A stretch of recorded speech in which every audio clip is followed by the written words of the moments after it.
can write m0 minus delta m by delta t into delta v is equal to delta m into u. We can write like this. So there was a mass this much, and when the mass at any time when you look at the system is m0 minus delta m delta t into t, at that instant a small mass delta m is lost and it is coming out from the rocket with the velocity u, due to which the mother mass, the mass of the whole system is moving the velocity delta v. Mass into velocity is equal to mass into velocity, because everything is taking place inside the system only. No external force is taking place. We are actually firing the rocket. What all thing is happening is inside only. Due to the interactive forces taking place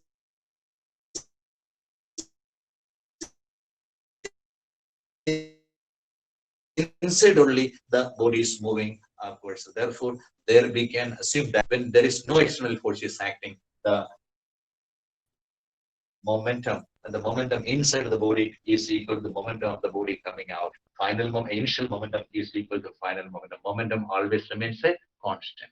Am I correct? So this is the condition. Suppose, so this one, therefore delta V is equal to what we can write. Therefore delta V is equal to delta M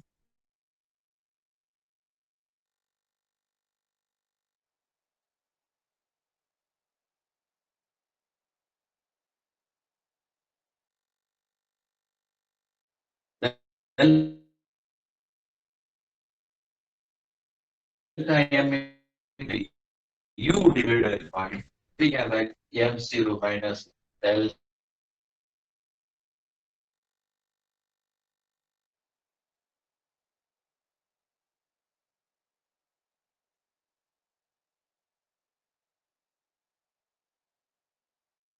What is delta V by delta T? Delta V by delta T is the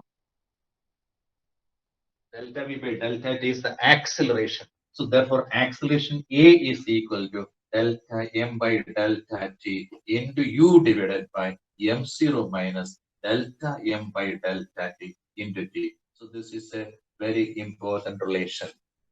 Acceleration A is equal to this value, right? This you count it as equal equation number 1. This is equation number 1. So I am writing equation number 1 once again. That is A is equal to what? Delta M by delta T into U divided by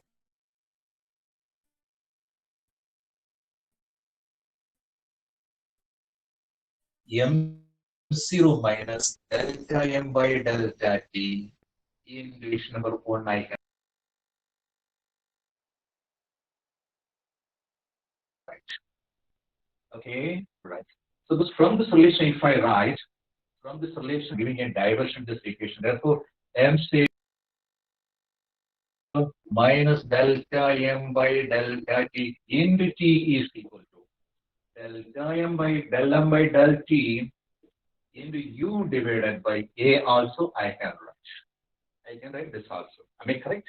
So this is the basic equation for acceleration of the rocket. So acceleration of the rocket is equal to delta M, the rate of loss of mass into U divided by any time mass. Any time mass means capital M. Capital M is equal to M0 minus delta M by delta T dt. So from this we can write this expression also. Okay, this expression is equation number 2 we can take. Right? This is the only thing when the acceleration of the body only is considered. As the rocket is moving upwards, acceleration gravity is acting downwards. In that case, the resultant acceleration is equal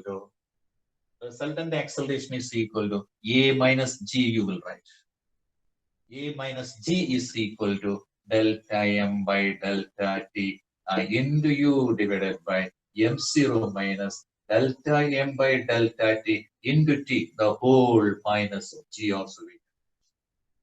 This is when the acceleration due to gravity of the earth is also considered. Acceleration of the bullet is in the upward direction, while the acceleration gravity is in the downward direction. Therefore, resultant acceleration with which the rocket is moving upward is equal to this value also we can write, right? Okay. Now next is thrust acting on the thrust acting on the rocket. Thrust, T-H-R-U-S-T, thrust. Thrust is equal to force only. Upward force is equal to thrust. But just like a force, thrust is also mass into acceleration. Right? Thrust is equal to what? Mass, anytime mass into acceleration. Acceleration is delta V by delta T. Everybody knows that. Anytime mass is equal to what? This value. This value is equal to what? Anytime mass is equal to this one we have. That is equal to any time mass into acceleration. Acceleration is equal to delta V by delta T. Any time mass is this value. That is why I wrote it like earlier itself. That is equal to delta M by delta T into U by A into delta V by delta T. So acceleration, simply acceleration also you can write down delta V by delta T also. Because actually delta V by delta T is acceleration here only. Therefore, this is thrust is equal to delta M by delta T into U by A into A. This A and A cancelled. That is thrust acting on the rocket is equal to delta M by delta T into U. Am I correct? So thrust is more, force acting on the rocket is more when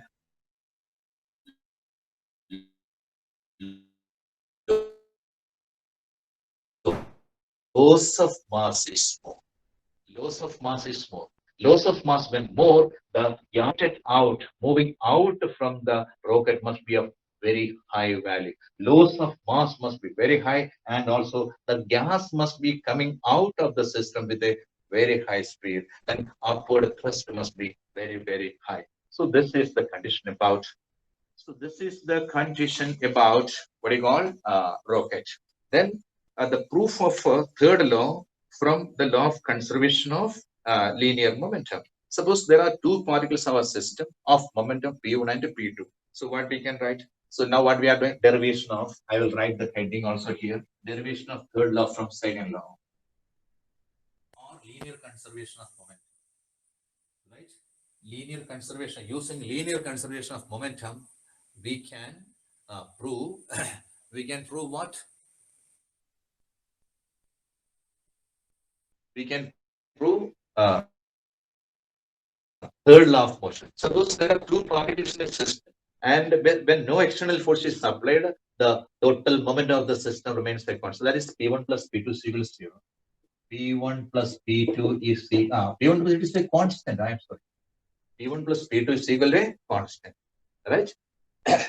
Therefore, what is called d by dt of P1 plus P2 is equal to 0. I can write. Rate of change of momentum is equal to 0 also we can. There are two particle systems. Their momenta are, due to interaction between each other, their momenta are P1 and P2. So as no external force is acting on the system, you must write it in your notes that when no external force is acting on the system, then P1 plus P2 is equal to a constant. Total amount of system remains a constant. Therefore, rate of change of momentum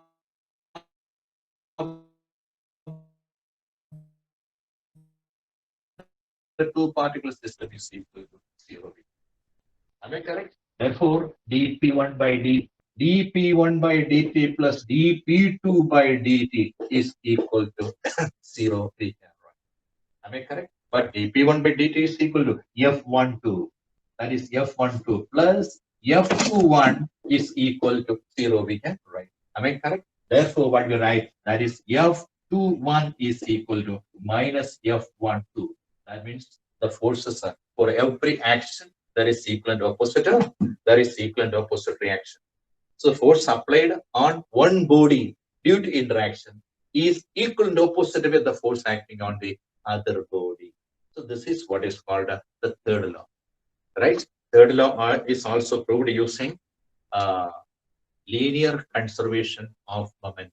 To prove that, prove the third law of motion using linear conservation of momentum or conservation of linear momentum.